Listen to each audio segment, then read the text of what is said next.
கர்த்தருடைய பரிசுத்த நாமம் மகிமைப்படுவதாக. கர்த்தருடைய வார்த்தையை நம்ம கேட்க போகிறோம். சங்கீதங்களின் புஸ்தகம் 52ஆம் சங்கீதம் அதனுடைய 8வது வசனத்தை நான் வாசிக்கிறேன். நானோ தேவனுடைய ஆலயத்தில் பச்சையான ஒலிவு மரத்தை போல் இருக்கிறேன். தேவனுடைய கிருபையை என்றென்றைக்கும் நம்பியிருக்கிறேன். நானோ தேவனுடைய ஆலயத்தில் பச்சையான ஒலிவு மரத்தை போல் இருக்கிறேன். தாவீது இப்படி கூறுவதை நாம் கவனிக்க வேண்டும்.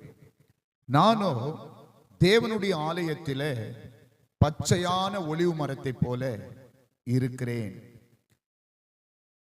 கர்த்தருடைய கிருபையை என்றென்றைக்கு நம்பியிருக்கிறேன் என்று சொல்லுகிறார். தேவனுடைய கிருபையை நான் நம்பியிருக்கிறேன் என்று தாவீது கூறுவதை நாம் கவனிக்க வேண்டும். இந்த உலகத்தில்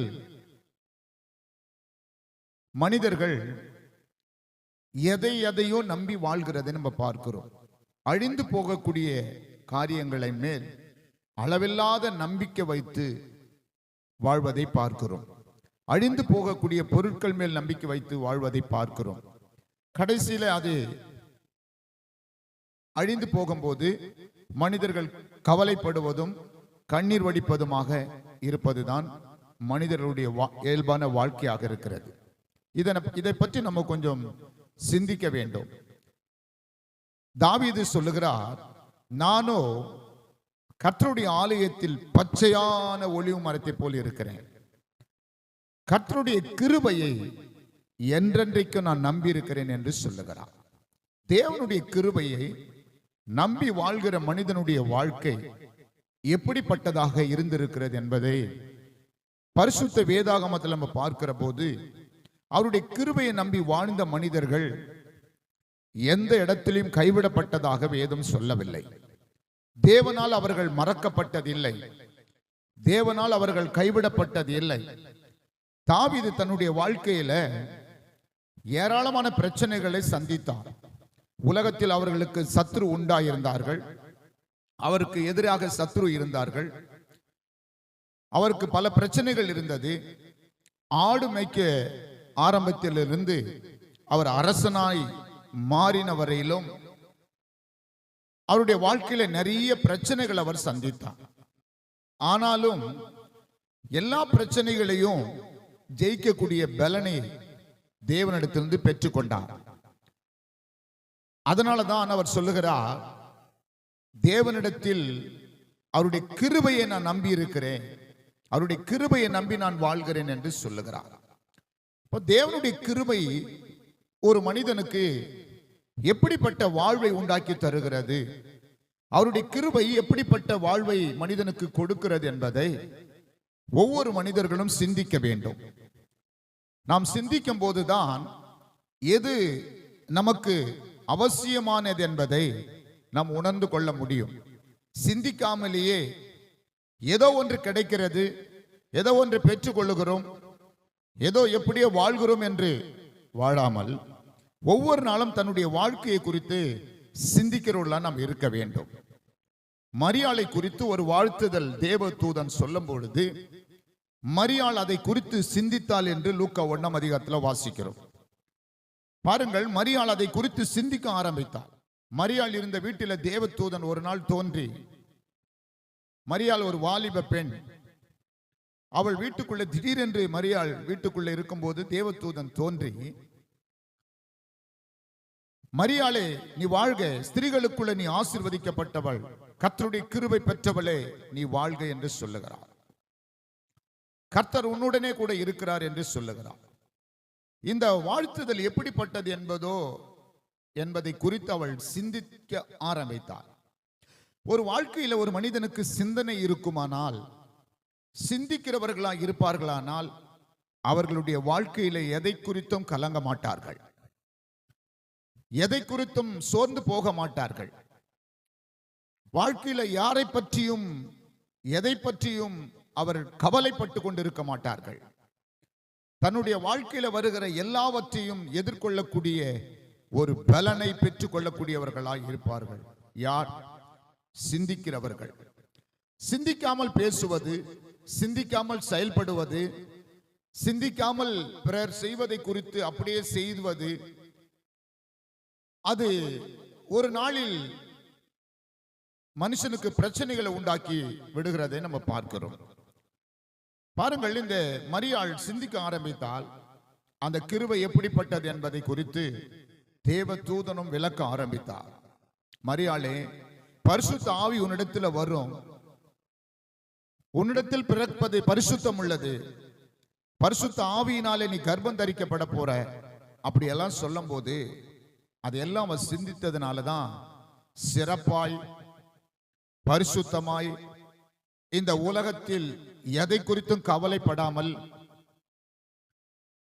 நான் திருமணமாகாத பெண் கர்ப்பமாய்விட்டால் இந்த உலகம் என்ன பேசும் என்பதை குறித்து கவலை கொள்ளாமல் சந்தோஷமாய் மகிழ்ச்சியாய் கர்த்தருடைய வார்த்தையை ஏற்றுக்கொண்டாள். கர்த்தருக்காக தன் வாழ்க்கையை அர்ப்பணித்து ஆண்டவராகிய இயேசு கிறிஸ்துவை இந்த உலகத்திற்கு பரிசுத்தமாய் பெற்றெடுத்தாள். பிரியமானவர்களே, கர்த்தருடைய கிருபை பெற்ற ஒரு மரியாள் தன்னுடைய வாழ்க்கையில சிந்திக்கிறவளாய் இருந்தால், தேவனுடைய திட்டத்தை நிறைவேற்றுகிறவளாய் இருந்தால், தேவனுக்காக பரிசுத்தமாய் வாழ்கிறவளாய் இருந்தால், கர்த்தரை என் ஆத்துமா மகிமைப்படுத்துகிறது என்று மரியாள் சொல்லுகிறாள். கர்த்தரை மகிமைப்படுத்துகிறவளாய் இருந்தால், ஒரு கிருபை மரியாள் மேல் வந்தபோது மரியாளுடைய வாழ்க்கையில் உள்ள மாற்றங்களை நம்ம பார்க்கிறோம். தாவீதின் மேல் தேவனுடைய கிருபை வந்தபோது தாவீதினுடைய வாழ்க்கையிலே தேவனுக்காக அவர் வாழ்ந்த வாழ்க்கையும், இந்த உலகத்தில் வந்த சத்துருக்களை எதிர்கொண்ட நடைகளையும் காரியங்களையும் பார்க்கிற போது வித்தியாசமாக இருந்தது.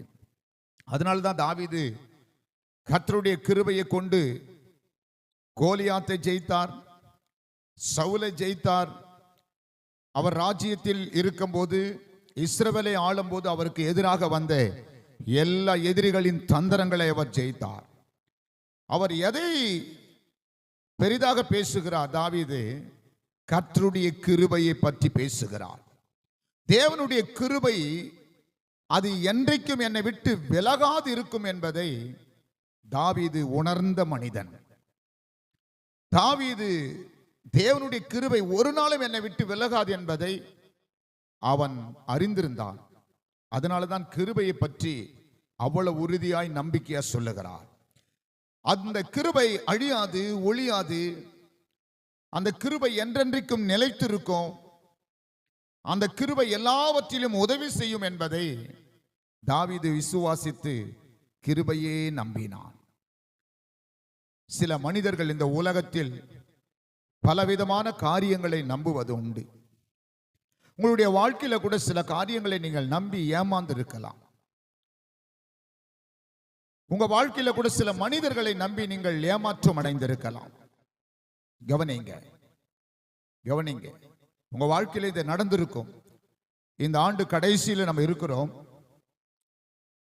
இந்த வருஷம் எத்தனை மனிதர்கள் உங்களை ஏமாற்றி இருப்பார்கள், எத்தனை காரியங்களை நம்பி நீங்கள் ஏமாந்திருப்பீர்கள்.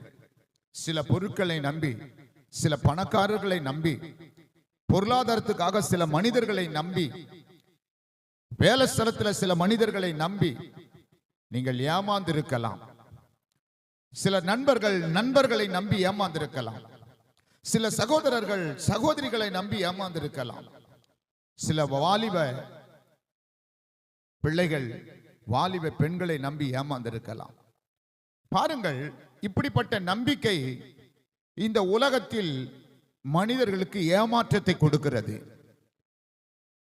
தாவீது சொல்லுகிறார், நான் இப்படி நம்புவதில்லை, கர்த்தருடைய கிருபையை என்றென்றைக்கும் நான் நம்புகிறேன், நம்பியிருக்கிறேன். நான் நம்பியிருக்கிற ஒன்று எது என்றால் கிருபை. இன்றைக்கு நீங்கள் இந்த கிருபையை நம்புகிறீர்களா? இந்த கிருபை தான் உங்களை இந்த மாத வரையிலும் வழிநடத்தி இருக்கிறது என்பதை நீங்கள் விசுவாசிக்கிறீர்களா? இந்த கிருபை உங்களை எல்லா விதத்திலையும் பாதுகாத்திருக்கிறதை நீங்கள் விசுவாசிக்கிறீர்களா? பிரியமானவர்களே, இந்த ஆண்டு நீங்கள் உங்களுடைய பலத்திலே இன்றைக்கு வரையிலும் வாழ்ந்திருக்கிறீங்களா? தேவ கிருபையில வாழ்ந்திருக்கிறீங்களா? உங்க ஆத்துமா எதை குறித்து சொல்லுகிறது? உன் திறமையில நீங்கள் வாழ்ந்திருக்கிறீங்களா? இல்லை, தேவ கிருபையிலே நான் பாதுகாக்கப்பட்டிருக்கிறேன் என்று சொல்லுகிறீர்களா? தாவீது சொல்லுகிறார், என் கால் சறுக்குகிறது என்று நான் சொன்ன போதெல்லாம் கர்த்தருடைய கிருபை தான் என்னை தாங்கிற்று. தேவ கிருபை என்னை தாங்கிற்று. உங்களால் அப்படி சொல்ல முடியுமா?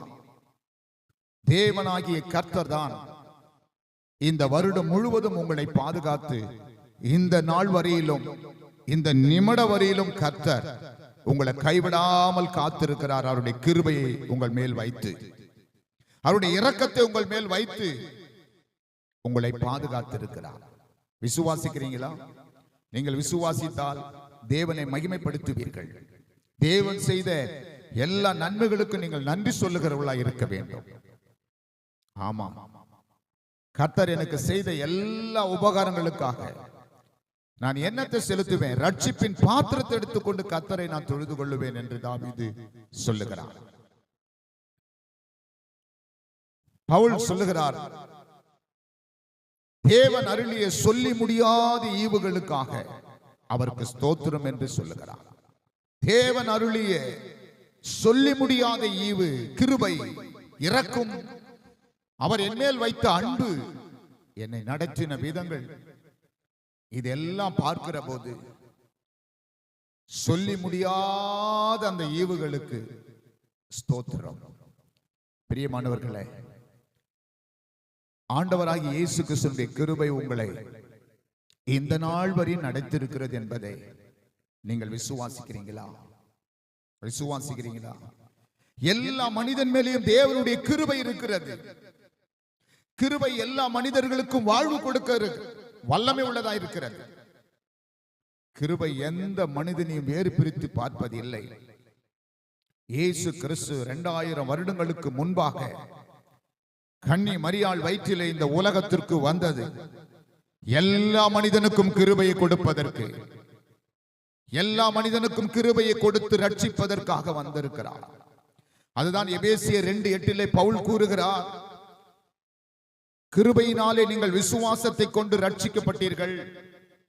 இது உங்களால் உண்டானதல்ல, இது தேவனுடைய ஈவு என்று சொல்லுகிறார். கிருபையினால் எல்லா மனிதனுக்கும் ரட்சிப்பு கொடுக்க தான் இயேசு இந்த உலகத்தில் வந்து பிறந்தார். எல்லா மனிதனையும் தேவன் ஒரே மாதிரியாய் நேசிக்கிறவர், எல்லா மனிதனும் சமமாய் பார்க்கிறவர்.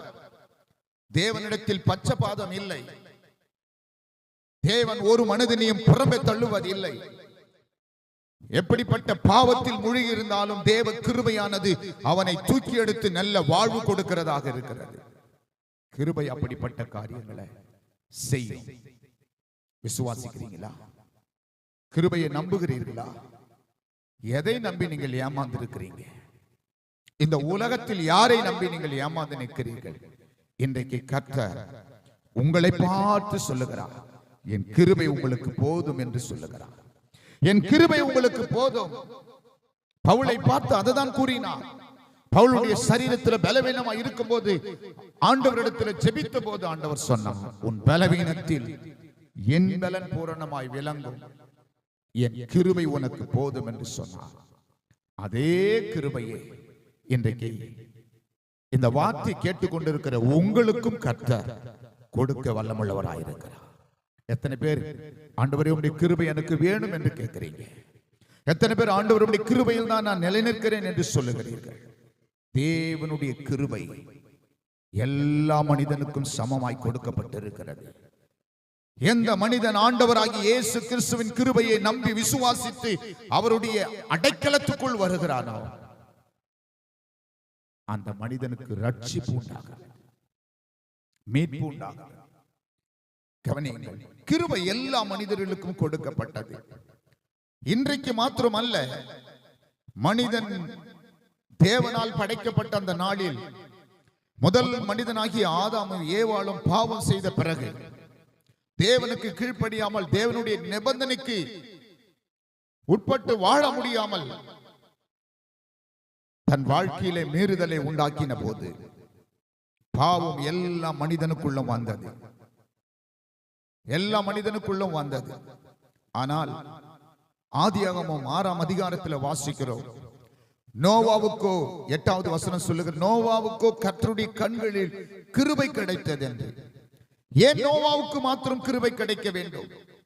கிருபை எல்லா மனிதர்களுக்கு கொடுக்கப்பட்டிருக்கிறது. அந்நோவா வாழ்ந்த காலத்தில் எல்லா மனிதர்களையும் தேவன் சந்தித்தார், எல்லா மனிதர்களையும் பார்த்தார்.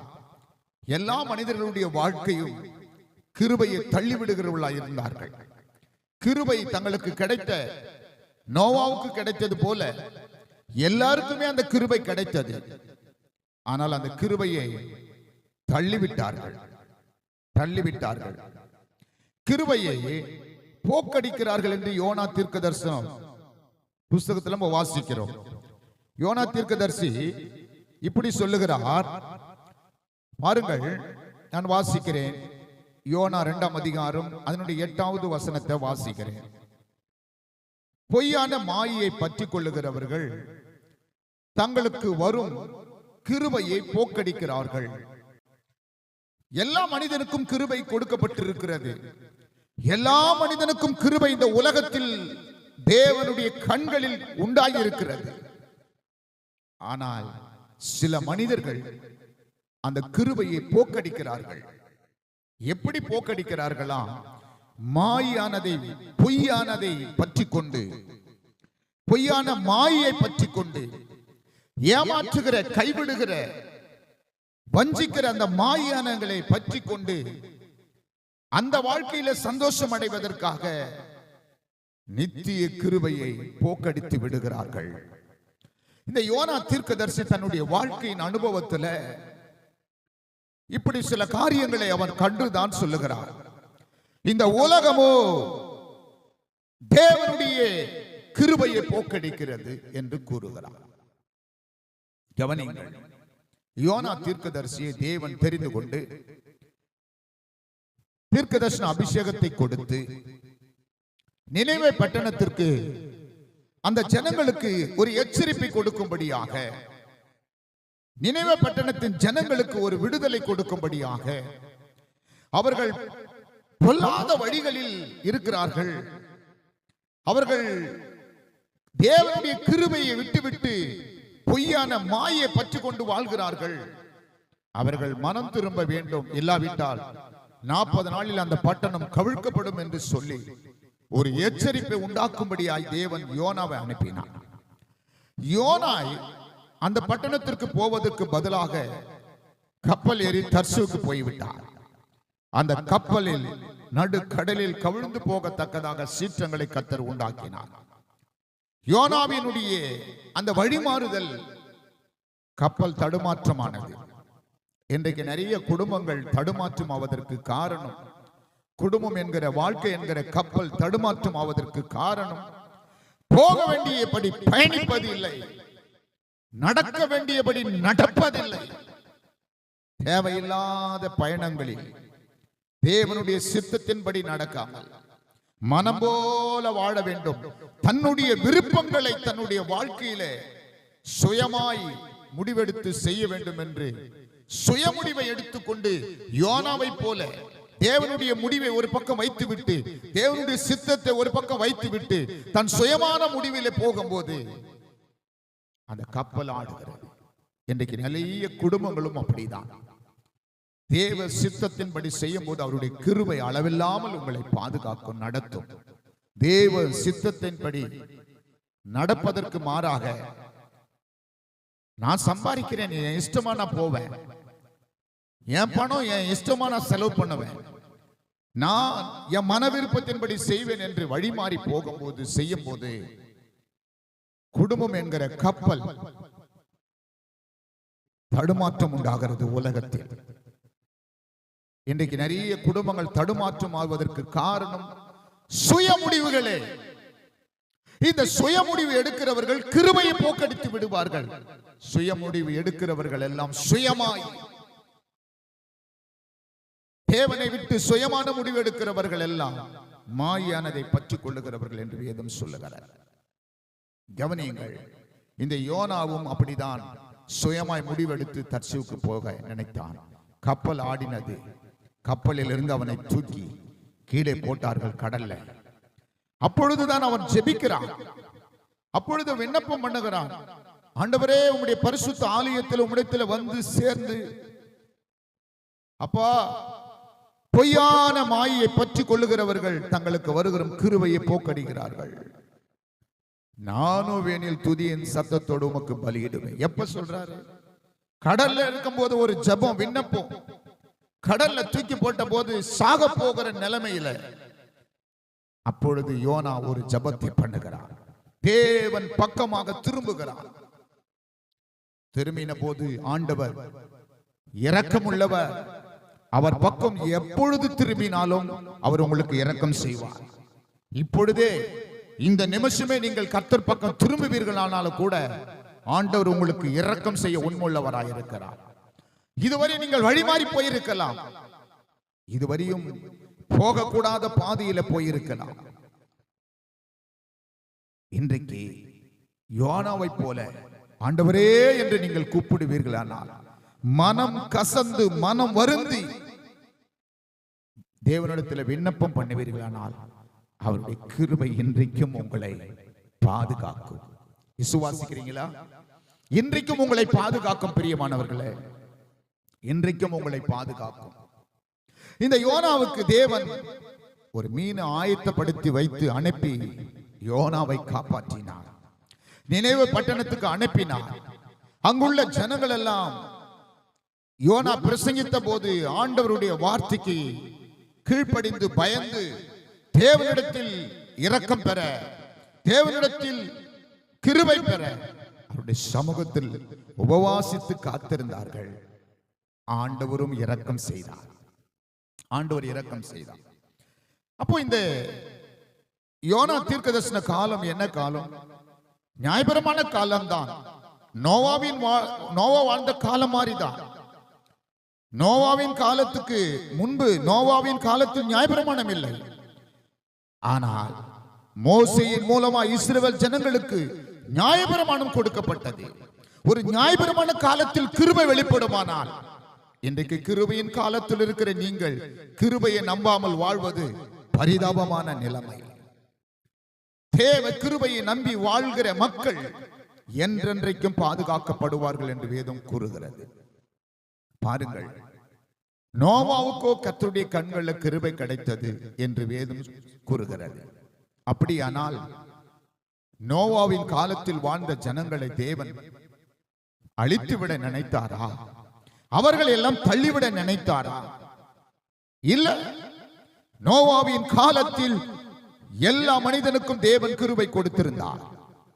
ஆனால் நோவாவோ அந்த கிருபையை நம்பி தேவன் பக்கமாய் திரும்பி அந்த கிருபையை விசுவாசித்து தேவனுக்கு இடம் கொடுத்து பயந்து நீதிமானாய் நடந்தார்.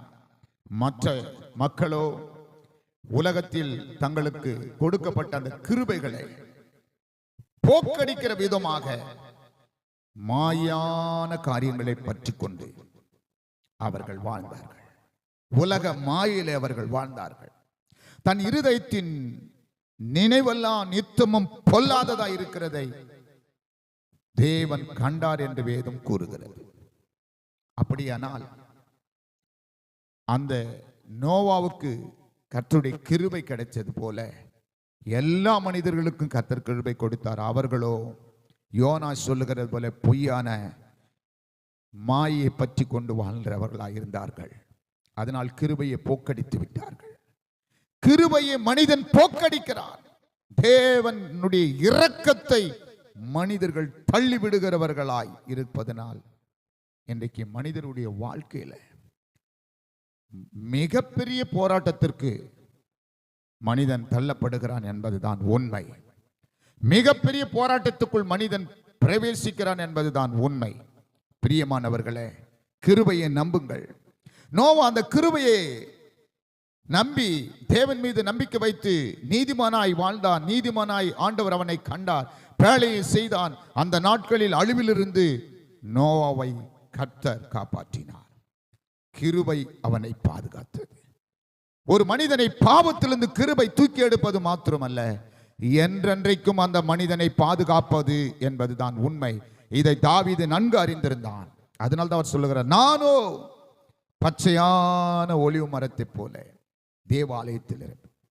நானோ தேவாலயத்தில் பச்சையான ஒலிவு மரத்தை போல இருக்கிறேன், கிருபையை என்றென்றைக்கும் நம்பி இருக்கிறேன் சொல்றார்.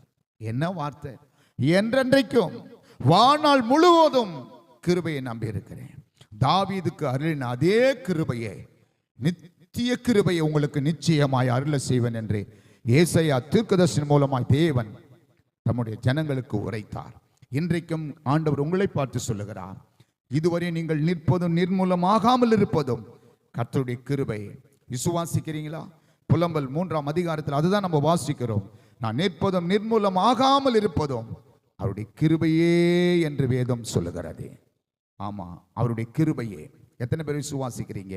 இதுவரையும் கர்த்தருடைய கிருபையில நீங்கள் வாழ்ந்தீர்கள் என்று எத்தனை பேர் நம்புகிறீர்கள்?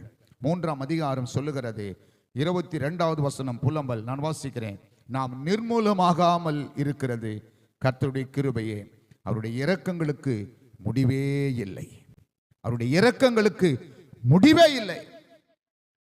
அப்படின்னா யாரோ ஒரு குறிப்பிட்ட மனிதனுக்காக இரக்கம் இல்லை, எல்லா மனிதர்களுக்கும் கர்த்தர் இரக்கம் செய்கிறார். பாருங்க, அவைகள் காலை தோறும் புதியவைகள். எவைகள்? அவருடைய கிருபை காலை தோறும் புதியவைகள். உமது உண்மை பெரிதாக இருக்கிறது. கர்த்தர் என் பங்கு என்று என் ஆத்துமா சொல்லும். ஆகையால் அவரிடத்தில் நம்பிக்கை கொண்டிருப்பேன். தமக்கு காத்திருக்கிறவர்களுக்கு, தம்மை தேடுகிற ஆத்துமாவுக்கும் அவர் நல்லவராயிருக்கிறார். அவர் நல்லவராயிருக்கிறார். பிரியமானவர்களே, ஆண்டவர் உங்களுக்கு நல்லவர் என்பதை நீங்கள் விசுவாசிக்க வேண்டும். எந்த மனிதன் ஆண்டவர் நல்லவர், அவர் கிருபை என்றும் உள்ளது என்று விசுவாசிக்கிறானோ அந்த மனிதனுக்கு தேவன் என்றென்றைக்கும் கிருபை கொடுக்கிறவராயிருக்கிறார். ஆமென். என்றென்றைக்கும் கிருபை இருக்கிறது. இந்த வருடம், இந்த நாள் வரையும் அவருடைய கிருபை உங்களை பாதுகாத்து இருக்கிறது என்பதை எத்தனை பேர் ஆமென் சொல்ல முடியும்? கிருபைதான் என்னை காத்தது, நான் நிற்பதும் நிர்மூலமாகாமல் இருந்தது தேவ கிருபையே, தேவ கிருபையே. விசுவாசிக்கிறீங்களா? கண்களை மூடி நாம் ஜெபிக்க போகிறோம். தேவனுடைய கிருபையை சார்ந்து கொள்ளுவோம். இந்த உலகத்தில் அழிந்து போகக்கூடிய மாயான பொருள் மேல் நம்பிக்கை வைக்காமல், அழியாத நித்திய கிருபை, உங்களை விட்டு விலகாத கிருபையின் மேல் நம்பிக்கை வைக்க வேண்டும். நம்பிக்கை வைக்க வேண்டும். ஏசாயா தீர்க்கதரிசன புஸ்தகம் 54ஆம் அதிகாரம் 10ஆம் வசனம் இப்படி சொல்லுகிறது, மலைகள் விலகினாலும் பர்வதங்கள் நிலை பெயர்ந்தாலும் என் கிருபை உங்களை விட்டு விலகாமலும், என் கிருபை உங்களை விட்டு விலகாமலும், என் சமாதானத்தின் உடன்படிக்கை உங்கள் பேரில் நிலை பெயராமல் இருக்கும் என்று உங்கள் மேல் மனதுருகிற கர்த்தர் சொல்லுகிறார். உங்கள் மேல் மனதுருகிற கர்த்தர் சொல்லுகிறார். இந்த உலகத்தில் எதை வேணாலும் உங்களை விட்டு விலகி போயிடும் சிஸ்டர், பிரதர். கர்த்தருடைய கிருபை விலகாது. அந்த கிருபை உங்களை பலப்படுத்தும், அந்த கிருபை உங்களை நிலைநிறுத்தும், அந்த கிருபை உங்களை பாதுகாக்கும். கிருபையை நம்புவோம். கண்களை மூடி ஜெபிப்போம். பரிசுத்தமுள்ள பரலோக பிதாவே, இயேசுவின் நாமத்தில் ஜெபிக்கிறேன். ஆமென். இந்த நாளில் ஆண்டவரே, இந்த வார்த்தையை கேட்டுக்கொண்டிருக்கிற ஒவ்வொரு பிள்ளைகளுக்கும் நீர் கிருபை கொடுத்திருக்கிறீர். ஒவ்வொருவர் மேலே உம்முடைய கிருபை இருக்கிறது. நோவாவினுடைய குடும்பத்திற்கு உம்முடைய கிருபை கிடைத்தது போல, நோவாவுக்கு கிடைத்த அதே கிருபை, தாவீதுக்கு அருளின அதே கிருபை இன்றைக்கு இந்த வார்த்தை கேட்டுக்கொண்டிருக்கிற உம்முடைய பிள்ளைகளுக்கும் உண்டாகட்டும். அந்த கிருபையை அவர்கள் பற்றி கொள்ளட்டும், கிருபையை சார்ந்து கொள்ளட்டும்.